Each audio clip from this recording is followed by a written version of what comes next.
Ja, hier sind die Hauptkrebssorten, die es so in der westlichen Welt gibt. Muito bem, aqui estão os principais tipos de câncer que existem no mundo. Nos homens, os mais importantes são o de pâncreas, o da próstata e do cólon. E como nós vemos aqui, isso começa mais ou menos quando a pessoa tem 60 anos de idade, às vezes já mais cedo, e fica pior na medida que o tempo passa. Já com as mulheres é um pouco diferente. Aqui nós temos o câncer de mama, também o câncer de cólon. E como nós vemos, aqui um pouco antes da menopausa, nós já temos aqui um problema de mama entre as mulheres. Isso fica pior e pior à medida que os anos passam. A pergunta é, como que se pode prevenir essas doenças? O que se pode fazer? Antigamente se cria que isto é condicionado geneticamente. Por exemplo, nos anos 60, os japoneses não tinham câncer do cólon, ou quase nenhum. Enquanto que o mundo ocidental, em contraste, tinha muito. Então se cria que os japoneses são condicionados na sua genética, diferentemente do que no Ocidente. Muito bem. Aí, depois de 20 anos, ficou patente que os japoneses mudaram a sua genética muito rápido. Ou é isso, ou outra coisa se mudou. E ficou claro que entre os homens e as mulheres, o problema é o mesmo e parece ter que ver com a alimentação. Então, toda essa história relacionando a nutrição com as doenças é algo mais recente.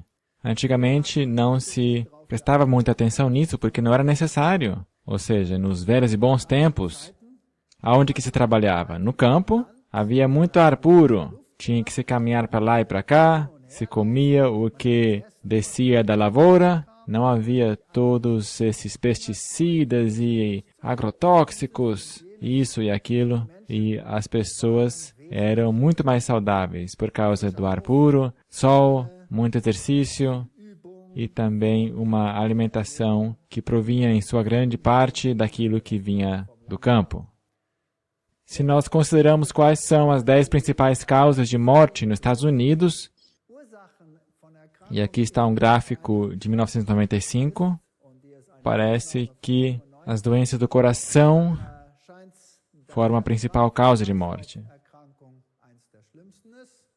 Depois o câncer, então vem doenças crônicas do coração, fica menor e menor a causa de morte. Então, finalmente, outros. Agora, hoje nós não temos tempo de enumerar todos esses outros, mas as 3 principais causas de morte são doenças do coração, câncer e outros. Agora, no interim, se descobriu o que compõe esses outros. E, em sua maior parte, medicamentos de prescrição. Medicamentos de prescrição. Então, em primeiro lugar, doença do coração, depois câncer, e aí, muitas vezes, o tratamento que é necessário para se recuperar. Enfim, isso é bem interessante. Quase 1 milhão de pessoas morriam por ano em 95 só em doenças de coração e de vasos. E aí temos também outros números. Isso, claro, depende de cada país onde você está. Na África do Sul, a AIDS, claro, vai ter uma maior porcentagem do que aqui. E quais foram as principais causas para esses problemas? Em primeiro lugar, dieta. Dieta e falta de exercício. Nós hoje somos pessoas que vão para o trabalho e acabamos ficando sentados atrás de um computador. E depois nos admiramos que aparecem problemas. Se nós tomamos um desjejum bem energético e depois se fica sentado ali, sem fazer nada, exceto ficar sentado, então toda essa energia entra no corpo e alguma coisa tem que acontecer com essa energia.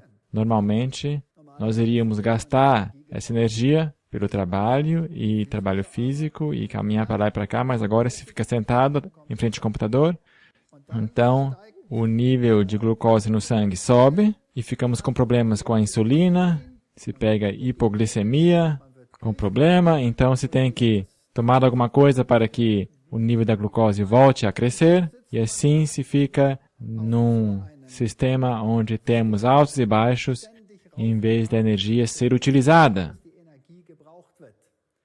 O segundo problema é fumar. Esta foi a segunda principal causa de morte.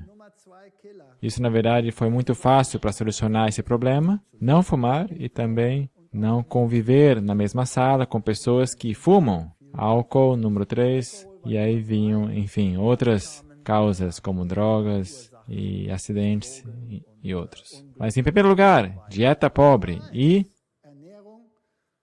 falta de exercício. Então, nós também sabemos que o consumo de carne contribui para que se contraia câncer. Por exemplo, câncer do cólon, isso tem uma grande correlação com o consumo de carne. Nova Zelândia é o número 1 no mundo, junto com as pessoas brancas da África do Sul. São os que mais comem carne em todo o mundo. Eu acho que os da Nova Zelândia pensam que uma galinha é legume. Isso, naturalmente, tem os seus efeitos. E, claro, você vai poder dizer, mas meu avô também comia muita carne. E ele alcançou a idade de não sei quanto. Então, eu também posso fazer isso. Mas o avô também tinha um estilo de vida muito diferente do que o nosso. Ele fez muitas outras coisas. Ele não ficou sentado o dia inteiro diante de um computador, de manhã até a noite. E depois à noite ele não ficava sentado lá no sofá assistindo TV. Porque não havia TV. E não existia computadores, felizmente. Então, temos que fazer outra coisa. Quando nós consideramos os outros tipos de câncer, como câncer da linfa, é a mesma coisa, Nova Zelândia, Estados Unidos estão lá em cima e os outros estão bem atrás. Ou diabetes e consumo de carne. Quando se come somente 4 vezes carne por dia, é a abscissa, o eixo horizontal, então já começa o problema. Quando se come 6 ou 7 vezes carne por semana, então vai lá em cima, até 4 vezes mais risco do que se não se fizesse isso. Então a ciência demonstrou claramente que o consumo de carne está relacionado diretamente com doenças secundárias. Então, se pode tomar medidas. Podemos reduzir o consumo de carne. Podemos encontrar um substituto que seja menos danino. Agora vem cá, vamos dar uma olhada nos problemas que o avô e a avó nunca tiveram. Por exemplo, a magnificação biológica de venenos em diferentes espécies e também na alimentação para o homem. Por exemplo, se nós tomamos o veneno DDT ou qualquer um, TDT, tributil-estanho, por exemplo, então nós vemos que ao nós subirmos o nível da cadeia alimentar animal, então os venenos se concentram cada vez mais. Então a concentração aqui cresce em proporções como 10.000 vezes, 100.000 vezes, 1 milhão de vezes até na ordem de grandeza dos bilhões. Então isso é um grande problema, que tem que ver com a poluição do meio ambiente. E o avô e a avó não tinham esses problemas, porque tantos químicos naquela época nem existiam para poluir o meio ambiente. Então, por exemplo, quando você come muito peixe ou produtos animais em geral, então você vai ter essas substâncias automaticamente na sua alimentação. E mais um problema é a pecuária moderna. Esse é um problema que naquela época também não existia. Na pecuária moderna, os animais são conservados em ambientes muito apertados, recebem uma ração bem específica.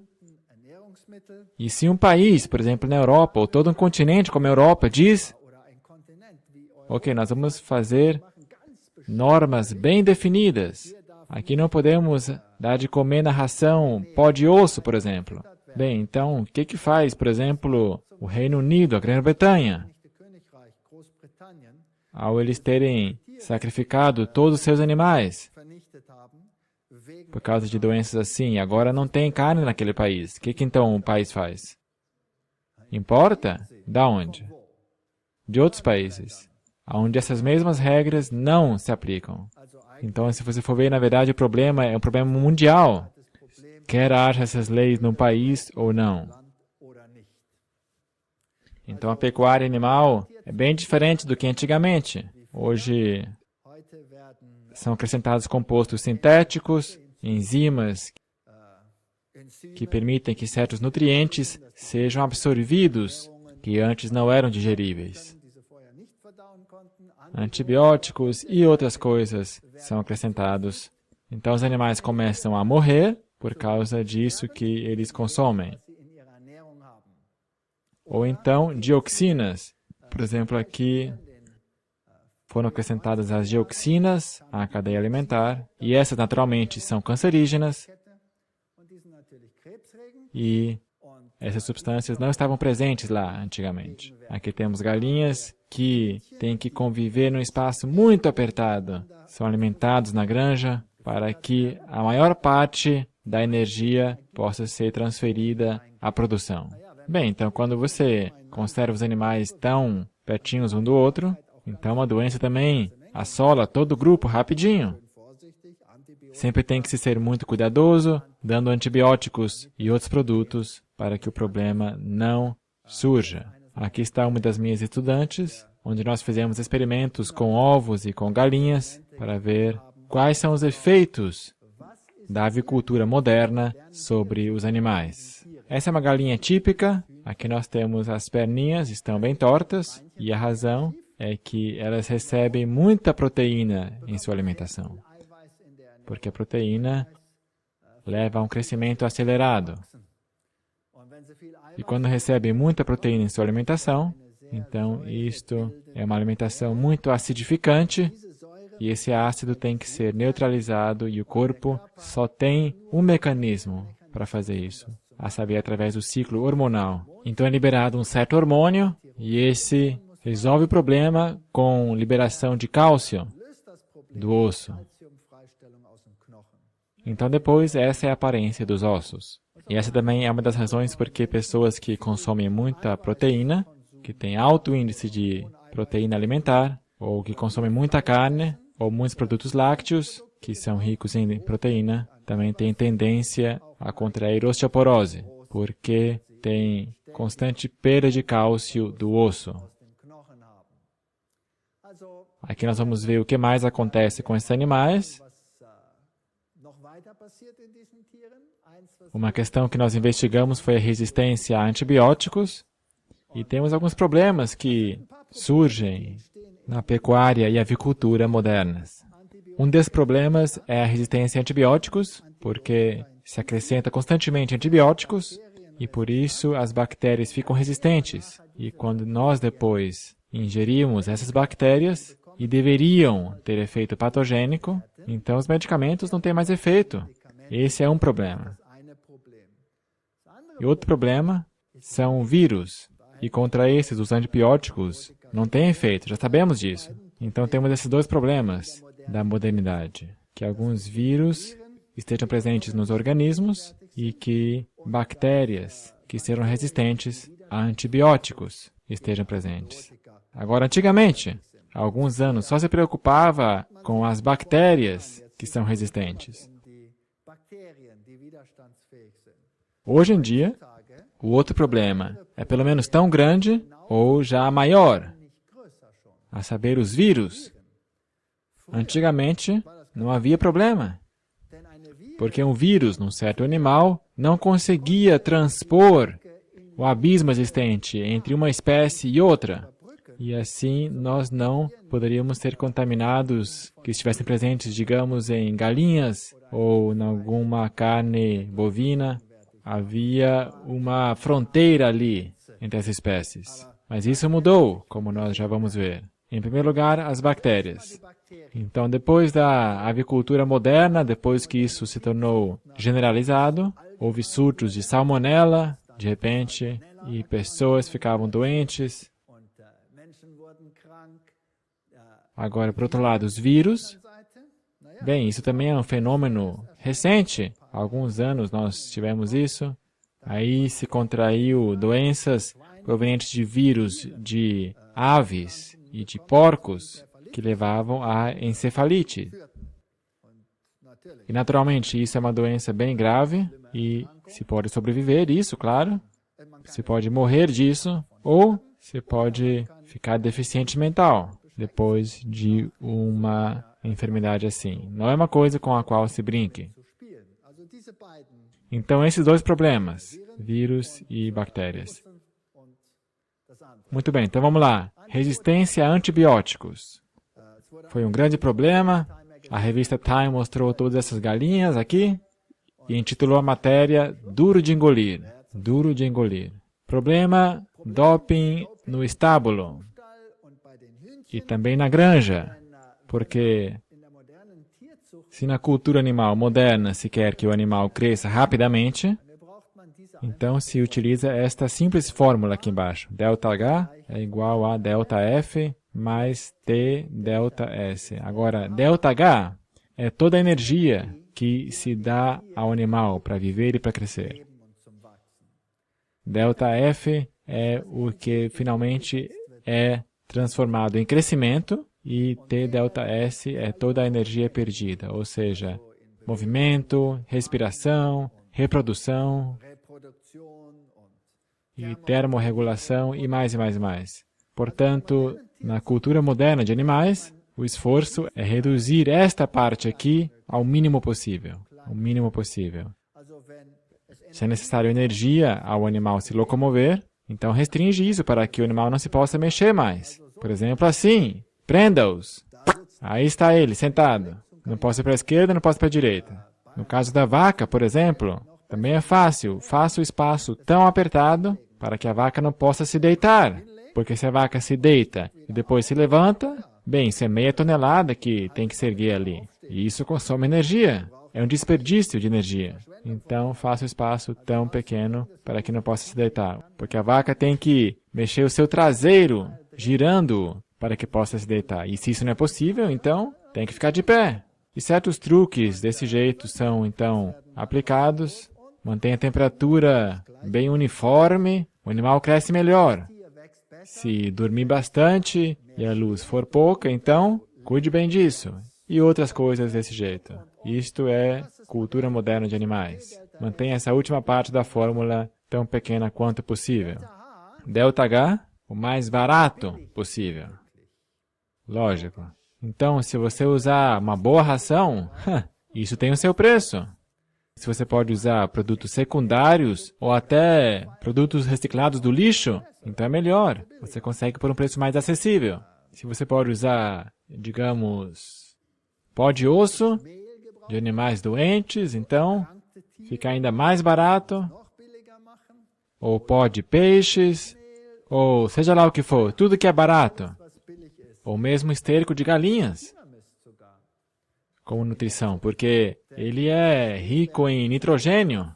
E as bactérias das vacas, por exemplo, na primeira parte do seu estômago, podem transformar isso em proteína. Mas, claro, todos os outros venenos também são acrescentados, mas enquanto o ΔF for alto, então tudo bem. E o ΔH pequeno. Então, porcos, galinhas, bezerros e assim por diante, pouco movimento.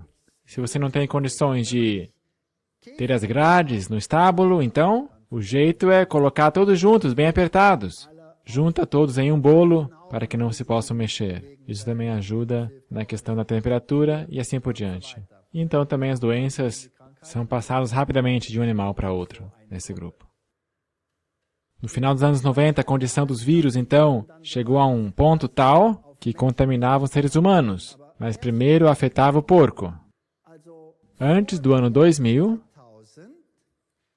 os vírus que estavam nos animais não podiam cruzar a barreira entre animais e seres humanos. E então, pouco antes do ano 2000, se tornou possível se transformar primeiramente dentro do porco, ou seja, se adaptar com o passar do tempo às condições no porco, e do porco eles podiam cruzar a ponte e o ser humano podia ser infeccionado pelos vírus animais, mas só através do porco. Depois de 2004, somente 4 anos depois, essa ponte se tornou muito mais larga. E agora o negócio fica interessante. Muito bem. Ok, vejamos aqui. Então o mundo da medicina percebeu isso e disse, bem, se nós temos transplantes entre animais e seres humanos, por exemplo, transplantes de partes do coração, para produzir peças de substituto para problemas humanos, então, por favor, não peguemos mais isso do porco, porque os vírus podem ser vírus da encefalite. Então, o ser humano poderia morrer dos vírus, que seria muito mais grave que a própria doença do coração. Agora, em contraste com isso, as bactérias, a maior parte das doenças, por parte deles, são respiratórias. Portanto, infecção pulmonar é a principal causa de morte. Infecções, diarreia número 2 e tuberculose número 3. Então, de novo, essas 3. E essas 3 também têm que ver com a alimentação. Então, já nos anos 80, se percebeu, o problema é antibióticos com as bactérias. Se realizaram testes e se percebeu, sim, quando se compra algum pedaço de bife em algum lugar, em algum supermercado, então já se tem uma grande chance, 86%, que esse antibiótico esteja presente ali. Ou 68% do outro, e em galinhas ainda mais, 97%, 93%, e se percebeu que galinhas, que o frango em geral contém 3 ou 4 diferentes tipos de antibióticos, aqui em amarelo, e a carne de boi em vermelho, 2 ou 3. Em outras palavras, quando se compra uma carne normal no supermercado, você, para efeitos práticos, está consumindo antibióticos. Os consome pela alimentação. Então, constantemente você está sob efeito dos antibióticos. Quantidades pequenas, claro, mas são quantidades pequenas que modificam as bactérias no corpo sutilmente. E com o passar do tempo, elas ficam mais e mais resistentes.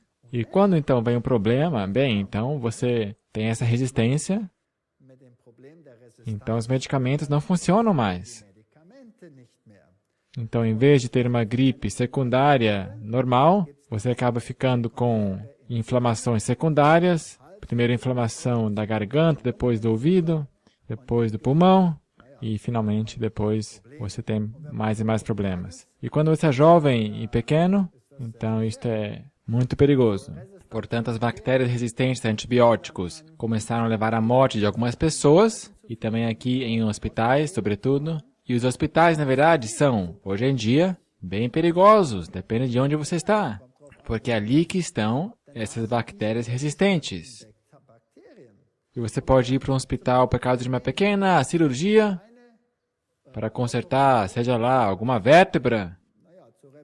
E aí você acaba contraindo uma dessas bactérias resistentes. Então você pode acabar morrendo. E isso acontece com maior e maior e maior frequência nos hospitais. Especialmente em hospitais onde não há condições ideais, como no continente africano, enormes problemas de resistências. Infecções hospitalares, as crianças começam a morrer. E então, no Japão, milhares de pessoas contraíram essa resistência. O Spiegel, a maior revista na Alemanha, colocou na sua capa ovos mortais, num pequeno caixão ali, em todo o mundo, seja na África, na Europa, na América ou na Ásia. O problema cresceu e cresceu. E na maioria das vezes, o problema é leite e aves, a raiz do problema. Ovos ou carne de boi, às vezes também outros fatores. Nós mesmos também, então, pesquisamos sobre isso para ver de onde que, na verdade, vem o problema. Porque havia duas explicações. Uma dizia, o mundo da medicina é o culpado, porque ele prescreve tantos antibióticos. E a medicina disse, não, não é nossa culpa, porque nós só prescrevemos antibióticos quando as pessoas já estão doentes. Por isso o problema tem que vir de outro lugar, a saber, da fazenda. Então nós conduzimos uma pesquisa, onde nós analisamos essa questão, usando um princípio bem simples, dizendo, bem, nós vamos a um matadouro, os animais vêm da fazenda ao matadouro, então quando eles saem do caminhão, indo para o matadouro, nós pegamos uma amostra e analisamos no laboratório quão resistentes são essas bactérias. Então nós vamos traçar o caminho da carne pelo matadouro, até que finalmente chegue na grande indústria alimentar, depois ao nível menor, até que finalmente chegue ao supermercado, onde a carne é comprada. Então a carne ela é processada, o açougueiro trabalha com ela, a pessoa responsável pelo empacotamento pega na carne, o transporte leva ela. Então há um constante intercâmbio de bactérias ali. Portanto, se a resistência vem da fazenda, então deveria ser alta ao medir quando os animais saem do caminhão indo para o matadouro. E deveria diminuir à medida que os homens trabalham com ela. Se o problema vem da parte dos seres humanos, então a resistência deveria ser pequena quando vem da fazenda e crescente à medida que os seres humanos transmitem suas bactérias. Faz sentido, não é? Então nós fizemos isso e, pum, 90,5 quando sai da fazenda, de vermelho, e menos no supermercado, de verde.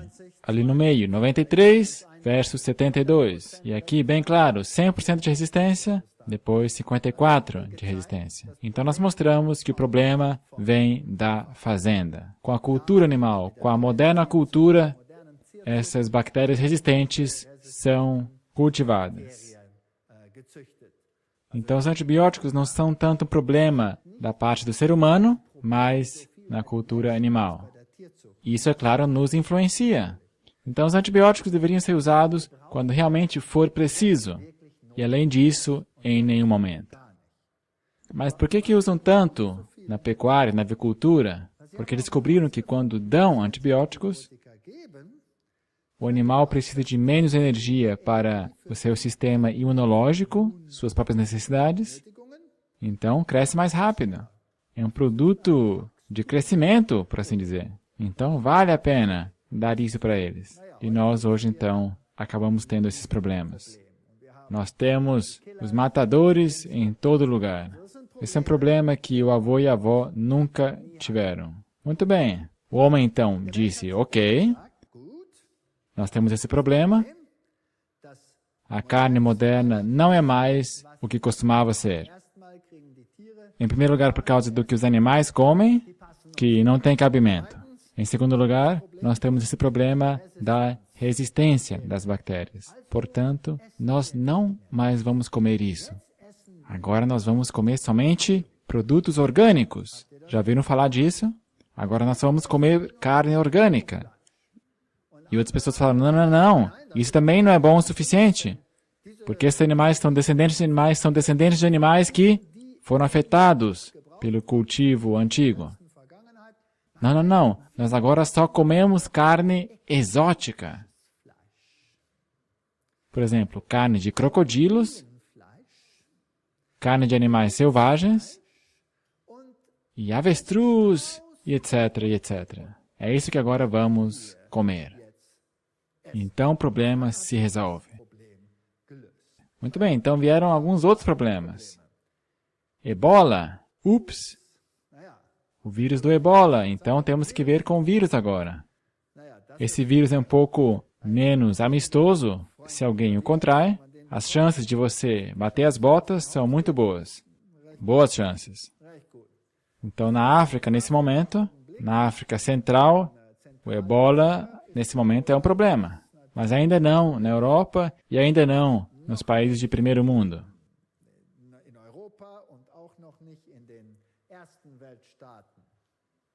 Muito bem. E então, o vírus, a gripe aviária. O vírus nos pássaros, é assim que diz? Gripe aviária. Como é que é o cenário desse? Agora temos vírus e não bactérias. Gripe aviária, revista Time. Agora é um problema. Em todo lugar, de repente, um problema. Esse vírus. Agora, por que isso deveria ser um problema? Os pássaros sempre tiveram já esse vírus. Mas o que esse vírus não podia fazer? Não podia cruzar o abismo interespécies. Então, se nós comíamos um pássaro que tinha o vírus, não acontecia nada. Nenhum problema. O vírus somente poderia se modificar se passasse pelo porco. Então, do porco, o ser humano poderia, talvez, contrair esse vírus. Ou outros vírus também. Mas agora, de repente, ele pode passar diretamente do pássaro para o ser humano. E agora começa o problema. Em outras palavras, modificado geneticamente, de tal forma que isso seja possível. Então, se nós voltamos a 1918, pelo menos 20 milhões de pessoas, e talvez 50 milhões de pessoas, não se sabe direito, morreram em 1918 e 19 da pandemia dessa influenza, da gripe que existia naquela época. Digamos, até 50 milhões de pessoas. Naturalmente, a população da humanidade em 1918 era muito menor do que hoje. 2/3 ou mais menor do que hoje. Em 1918, criam que mais ou menos 1 bilhão de pessoas pegaram essa doença. Quer dizer, naquela época, metade da população mundial. E dela morreram mais ou menos 50 milhões de pessoas. E esses vírus eram o que chamamos hoje de vírus de pequena vitalidade. Não eram muito viris, ou seja, muito perigosos. Então, os sintomas desses vírus dos pássaros são parecidos com os sintomas da influenza, dor de garganta, dor de músculos, o tecido conjuntivo, inflamação dos pulmões ou complicações por infecção pulmonar. Na maior parte das vezes se morre de inflamação viral dos pulmões, quando o caso fica muito grave nessas doenças.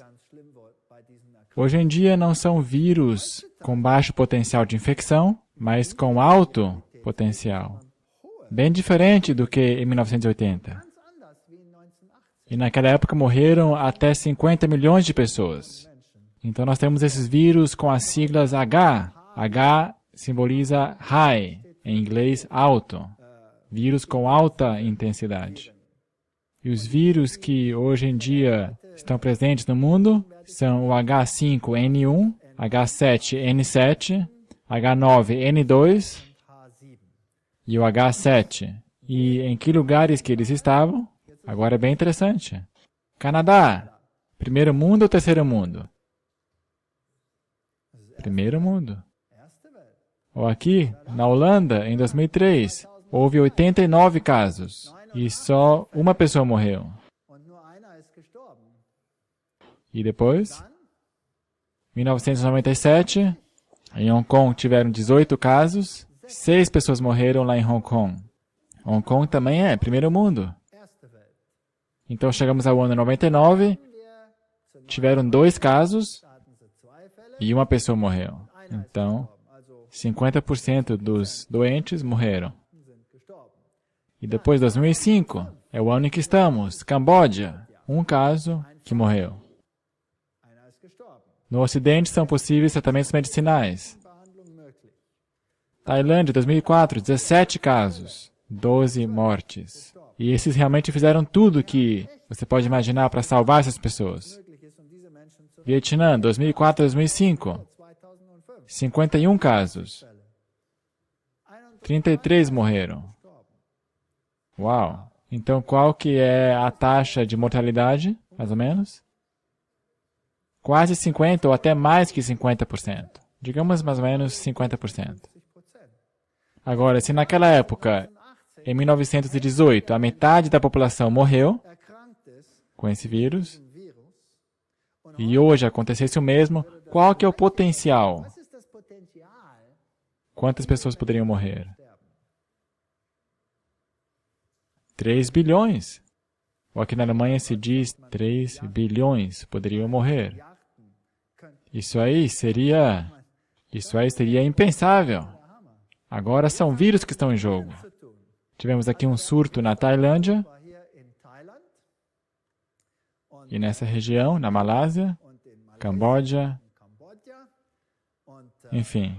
A gente pensa, bem, isso é lá na Ásia, é bem longe daqui. Mas a Ásia, hoje em dia, não é tão longe. Esses vírus se propagam numa velocidade incrível pelo mundo.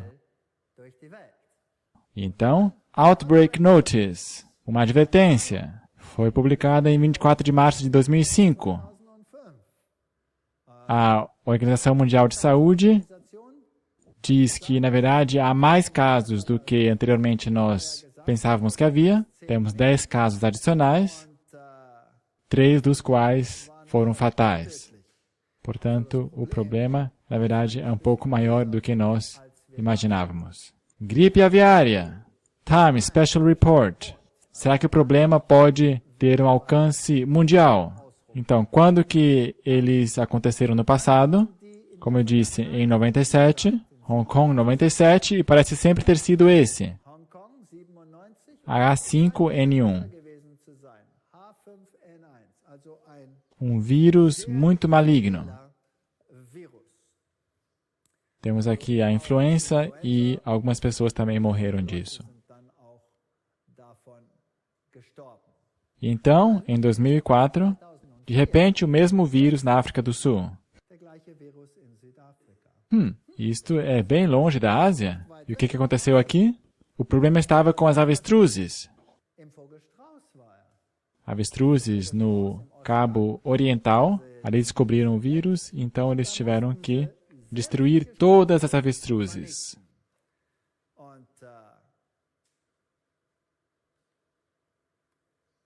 E aqui está a gripe aviária, medidas de emergência. No Cabo Oriental, falando sobre pessoas que morreram na Ásia, então se perguntam se se trata do mesmo vírus.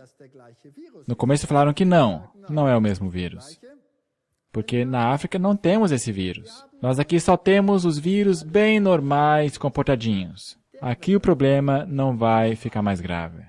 Então veio a BBC e disse, desculpa, mas desse vírus nós encontramos 2.000 anticorpos, mas foram encontrados 2.000 pássaros mortos, e agora a Europa disse, muito bem, nós não queremos mais carne de vocês. Então, a Europa, nesse momento, não importa carne de avestruz da África, e analisaram o vírus, e a que conclusão chegaram? É o vírus H5N2. Então, muito parecido com aquele vírus que causou problema na Ásia. Então, setembro de 2004, as análises, aqui estão os diferentes vírus que foram encontrados. No Zimbábue se encontrou esse vírus pela primeira vez em 1995 e agora também na África do Sul. As fazendas, o que acontece com os pássaros? Eles ficam com urina esverdeada, conjuntivite. Então está claro que esse subtipo também está agora na África. Nós o temos no Canadá, ele está na Holanda, na Ásia, é o mesmo vírus. Na Ásia e agora na África. Então, qual que é o alcance dele? Mundial. Muito bem, o que diz o mundo hoje com respeito a esses problemas?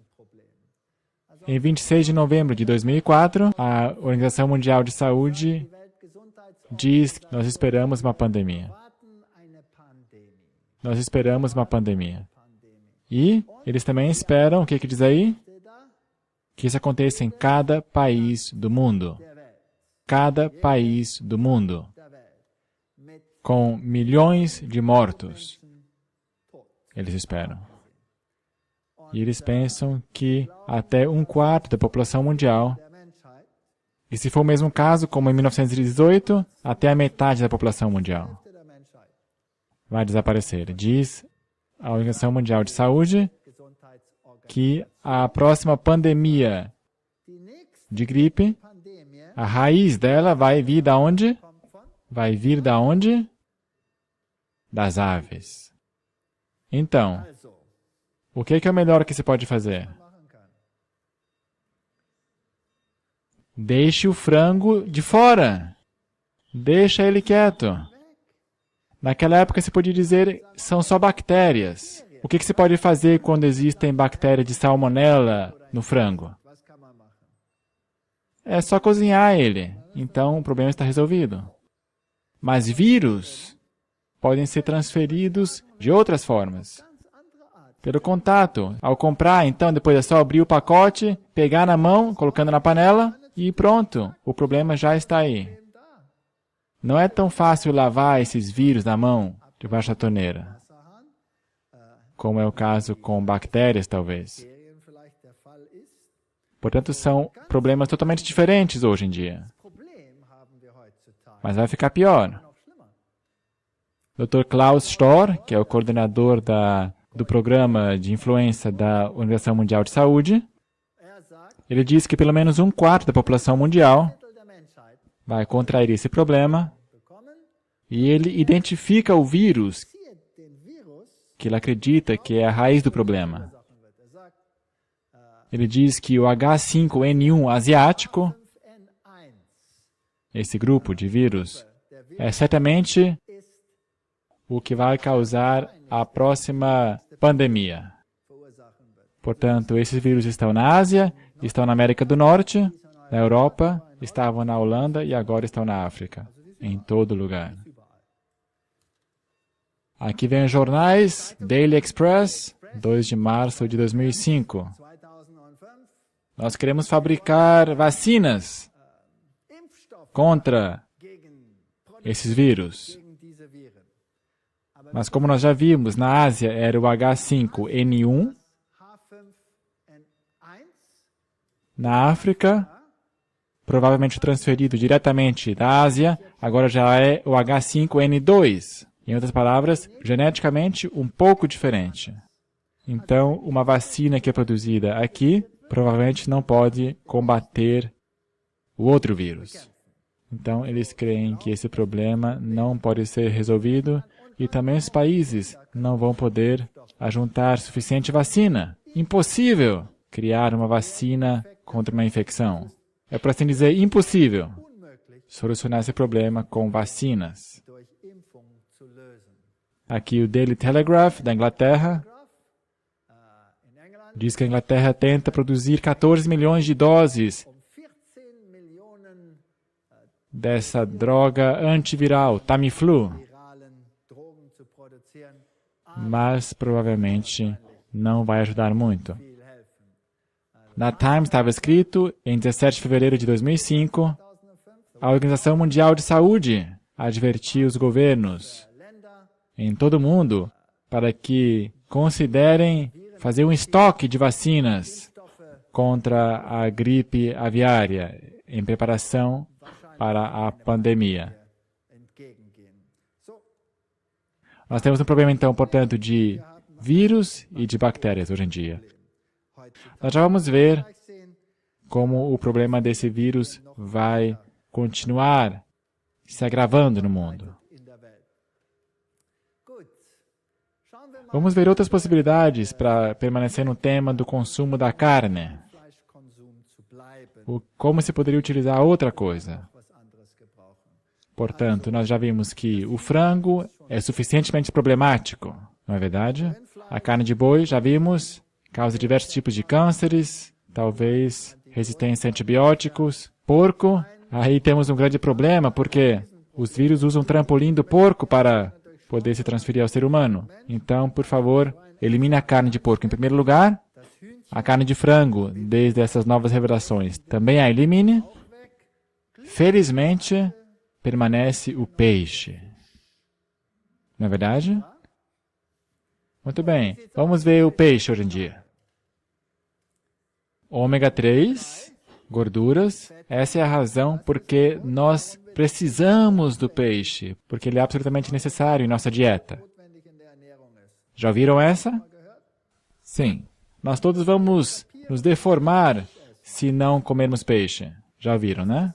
Então todos os animais que também não comem peixe também teriam que cair em pedaços. Na verdade, tem o mesmo metabolismo. Um bode, um veado, tem o mesmo metabolismo que nós, mas não come peixe, portanto, ele, cientificamente, não poderia existir. Sem falar de elefantes e outros animais. Não poderiam existir. Mas o ser humano, esse tem que comer peixe, senão ele não tem ômega 3. Será que é verdade ou não? Vamos ver peixes em geral. Colesterol no peixe. Nós temos aqui a bisteca ou chuleta, arenque, salmão, sardinha e fígado de bacalhau. Nós vemos que peixe não tem menos colesterol. Não tem menos. Até chega a ter mais em algumas espécies. O que dizer sobre a necessidade de nós termos ômega 3? Certamente. Tem muita relação com a composição do sangue, pressão sanguínea. Também ajuda a diminuir os triglicerídeos, a diminuí-los. Pode-se diminuir os efeitos de um ataque cardíaco, se acontecer. E também ajudam para que os vasos sanguíneos não se bloqueiem tanto. E ajuda na recuperação, depois de uma cirurgia de ponte de safena. Portanto, o que pode ser melhorado? Artrite reumatoide, diferentes tipos de problemas de pele, psoríase, úlceras no estômago e também, naturalmente, doenças dos nervos, todos os tipos, problemas de circulação. Muito bem, é verdade que nós temos que obter esses ômega 3 dos peixes? A resposta é não, não é verdade.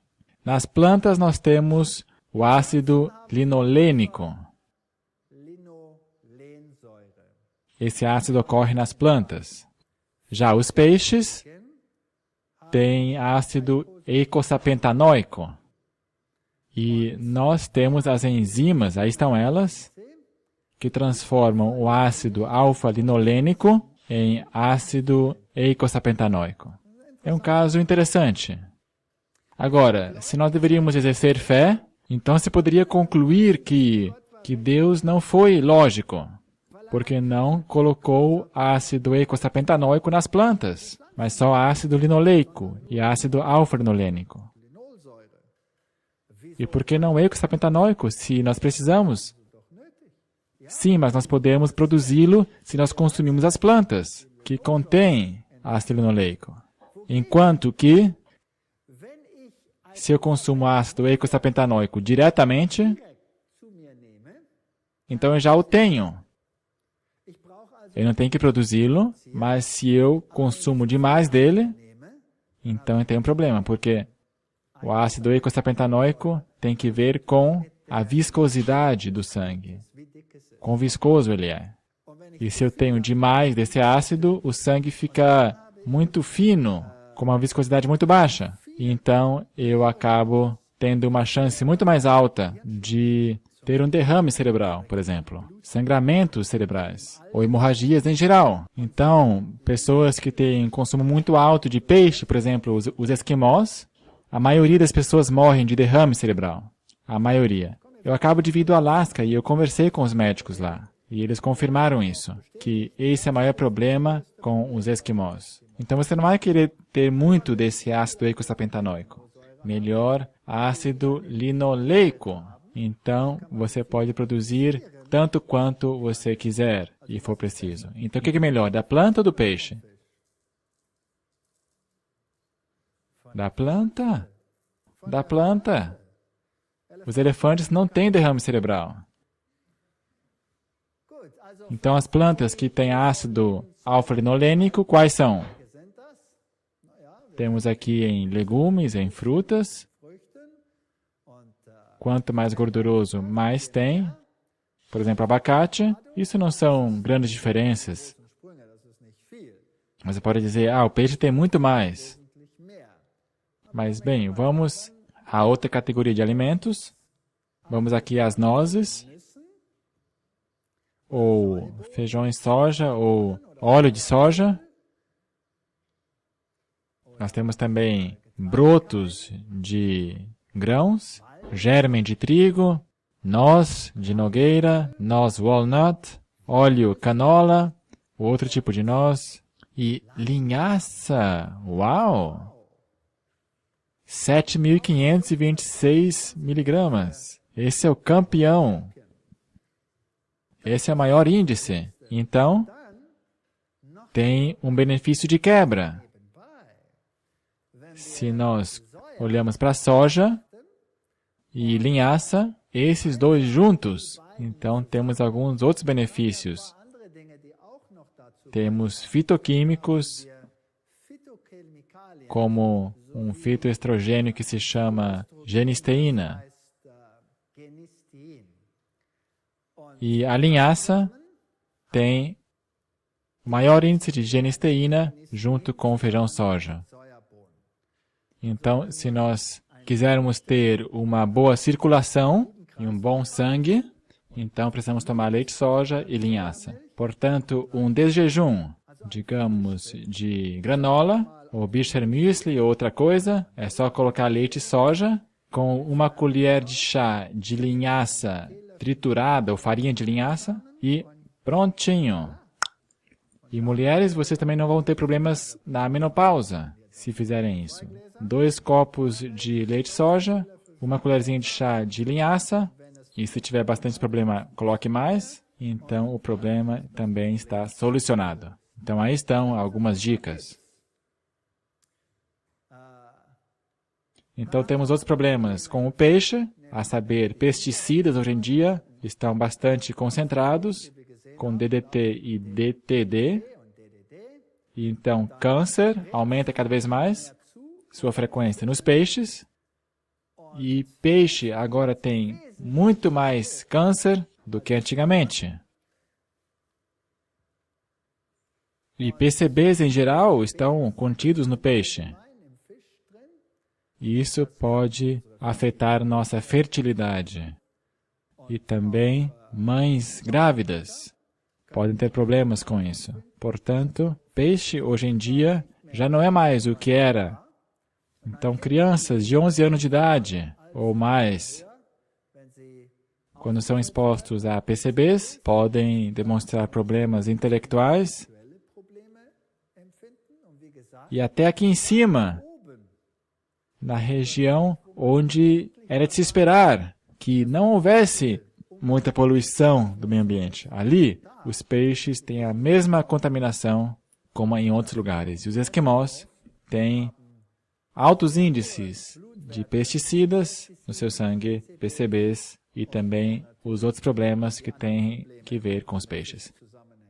Portanto, peixes também são um problema. Aqui temos um tumor num peixe, não é muito agradável esta imagem. E também o peixe, no que tem que ver com o seu sistema imunológico, tem efeitos negativos sobre o teu corpo. As bactérias e os parasitas aumentam mais e mais. Então nós acabamos ingerindo mais coisas do que acreditamos estar ingerindo. Aqui a charge diz, desculpa, eu sempre estou preocupado quando os peixes já saem assados da água. Diz aqui um para o outro. Muito bem, nós vimos aqui que o peixe já não é mais o que era. Também é um problema, então temos um mito das gorduras ômega, que supostamente só podemos obter dos peixes. Também não é verdade. E o que dizer do prion, que nós tivemos aqui na Europa, especialmente aqui antes da virada do milênio, de 1992 até o ano 2000, mas o problema não está resolvido. Nós sabemos hoje em dia que o problema vem do pó de osso, da ração que usam para os animais. Então, por isso que a Europa disse, suma com ele. Na verdade, na Europa já não é mais permitido usar pó de osso para ração. Quando que foi o último surto da gripe bovina aqui na Alemanha?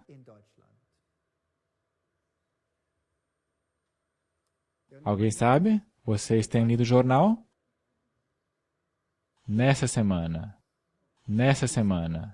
Está sendo analisado agora, porque agora temos casos de BSE, a gripe bovina, na Alemanha, de animais que nunca comeram pó de osso. É interessante.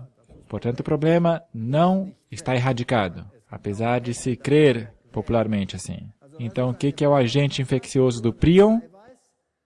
Ele é composto por proteínas, é uma pequena proteína que está presente no cérebro e também nos nervos, e tem uma estrutura de hélice, como se fosse uma mola na sua caneta, uma hélice dupla. Mas quando o problema aparece, então essa estrutura de hélice desaparece, e a aparência é essa. Então as vacas começaram a contrair essa doença da gripe bovina. O prion está aqui entre os nervos, mas quando a condição é anormal, achatada, então ele fica em cima do nervo. Isso afeta o nervo, faz com que não receba mais oxigênio, e então a célula nervosa morre. Então temos um buraco onde ele estava. E sabemos que os neurônios não são substituídos.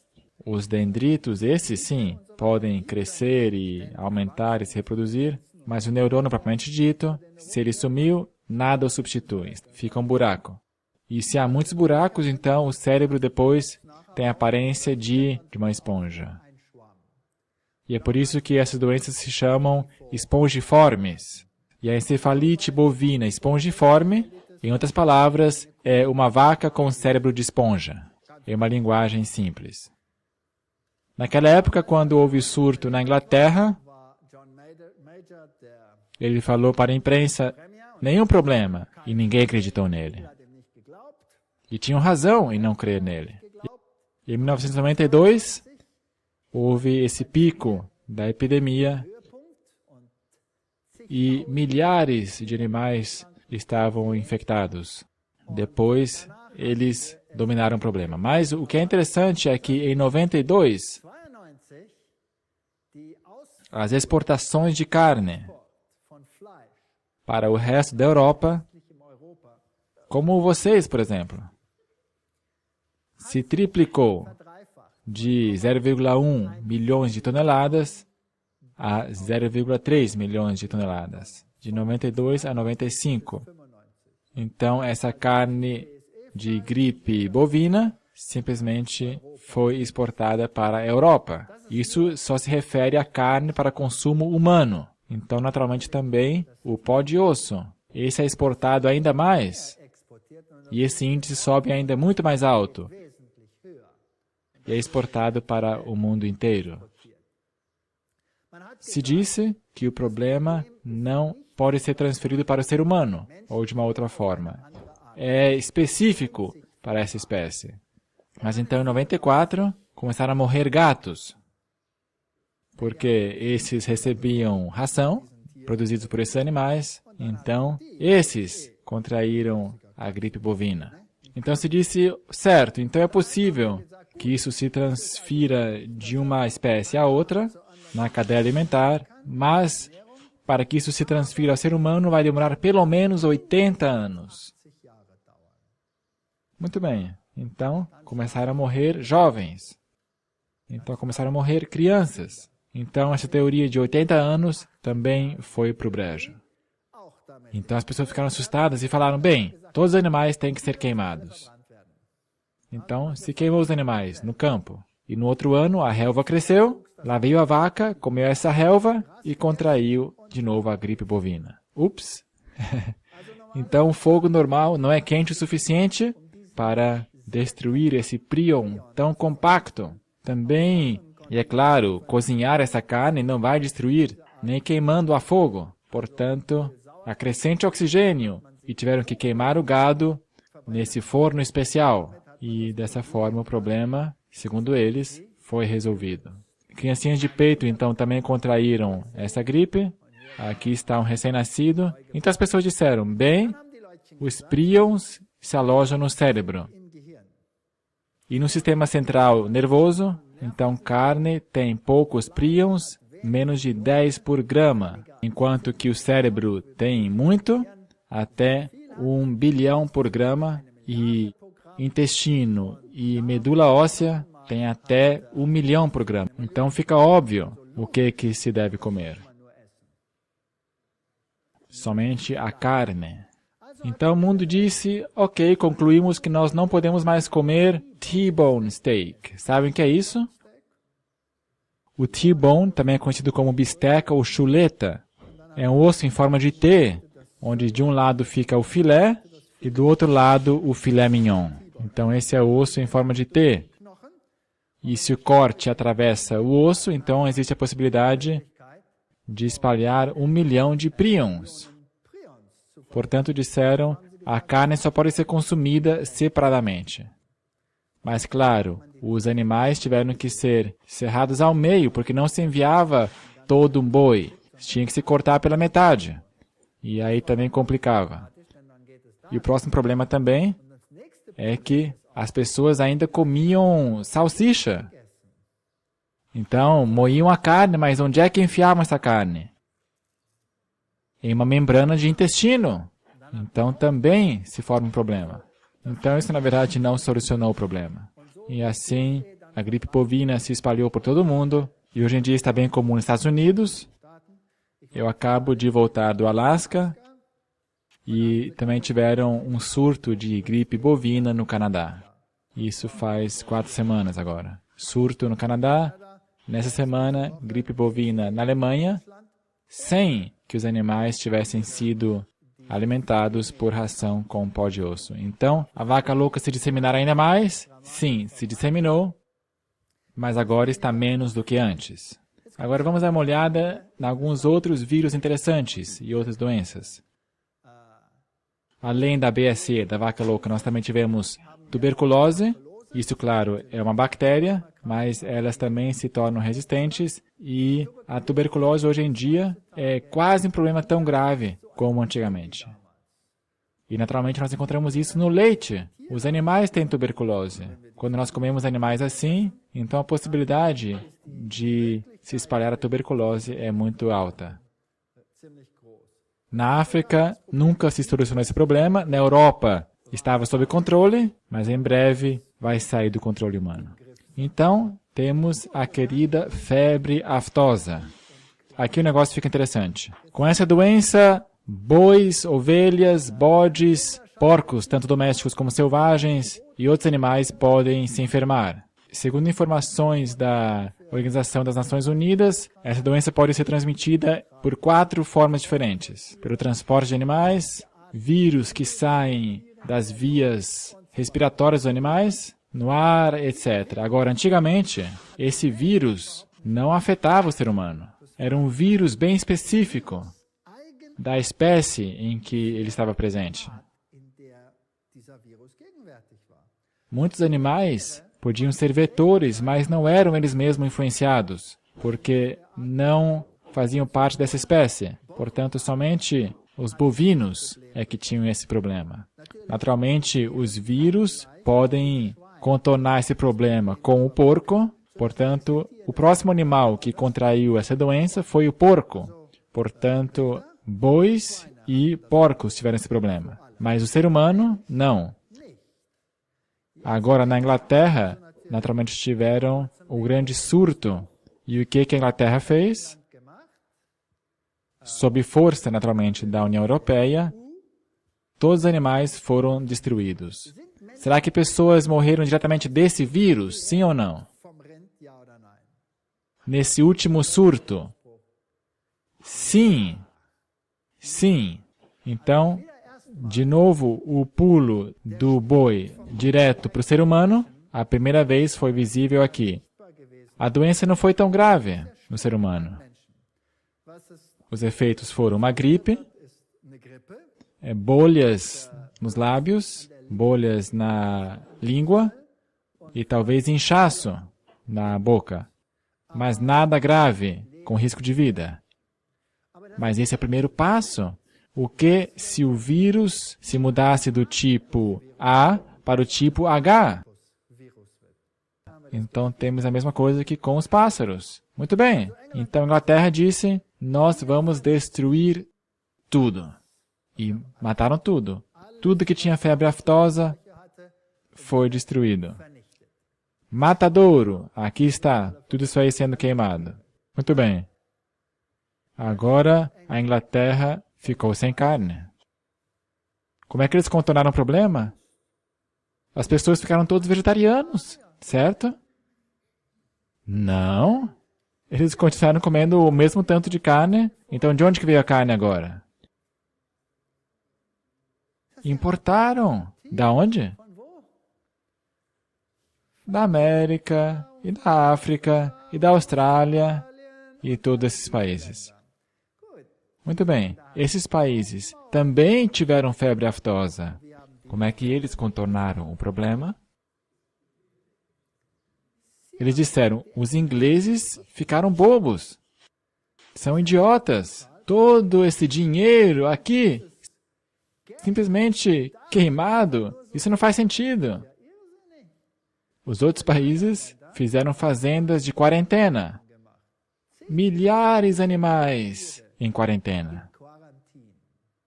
Ali, separados. Então, vacinaram os animais. Todos os animais nos outros países foram vacinados. Então, não existia mais febre aftosa. Problema resolvido. Os ingleses não usaram a cabeça. Certo ou errado?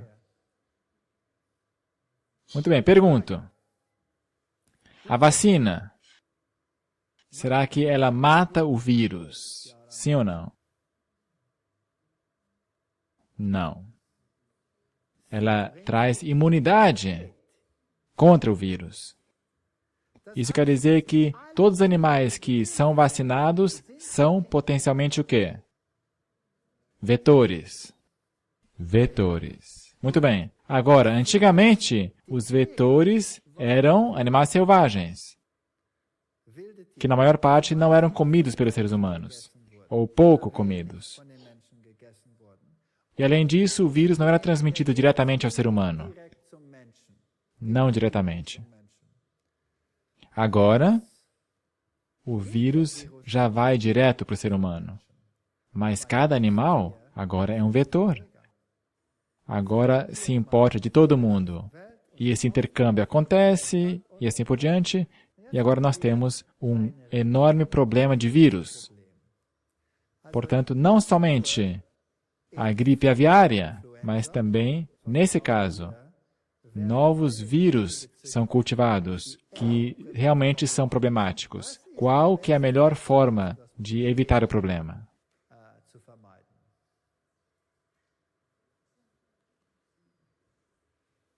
Torne-se vegetariano. É a única coisa que você pode fazer. Eu? Gripe bovina? Não, não. Que atrevimento. É uma simples febre aftosa. Mas essa pode se tornar tão problemática como a outra. Então, esse hambúrguer aqui também pode ser comido, mas o que deveria estar nele? Talvez alguma coisa vegetariana crocante. Na verdade, hoje em dia se consegue. É possível viver sem carne? Será que as plantas podem substituir a carne? Diz aqui a revista Time. Será que a próxima vaca poderia ter esta aparência? E a resposta talvez é sim. Talvez sim, mas deveríamos dar mais ouvidos para poder fazer isso. Será que a dieta vegetariana pode prover suficiente proteína? Absolutamente.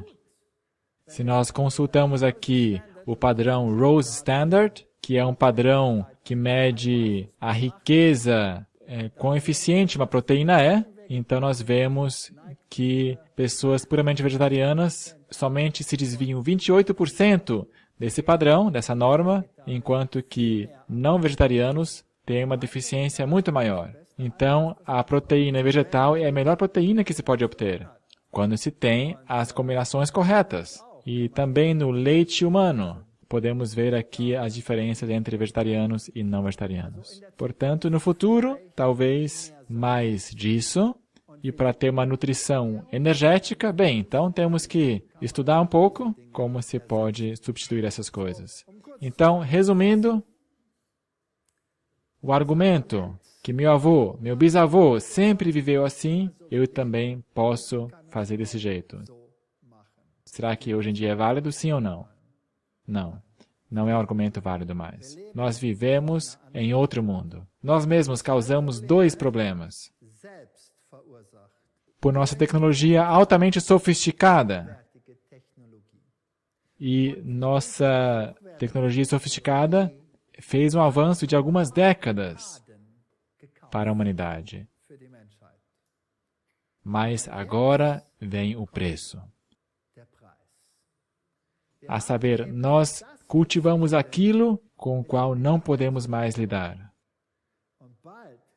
Eu creio que, em breve, virão as epidemias.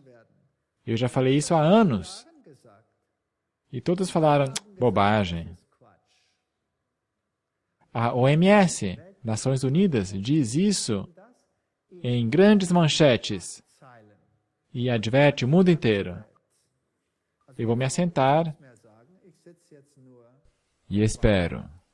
Mas eu penso que é importante que a humanidade seja advertida. E é por isso que eu faço isso. O que podemos esperar? E, afinal de contas, se a gente quer fazer isso ou não, se a gente quer aprender ou não, isso está com vocês. Vocês têm a livre escolha.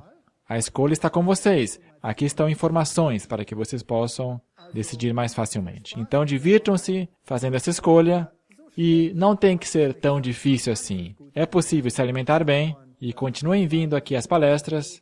Vocês vão ficar um pouco mais nervosos e talvez também um pouco mais felizes no final dessa série. Muito obrigado pela atenção.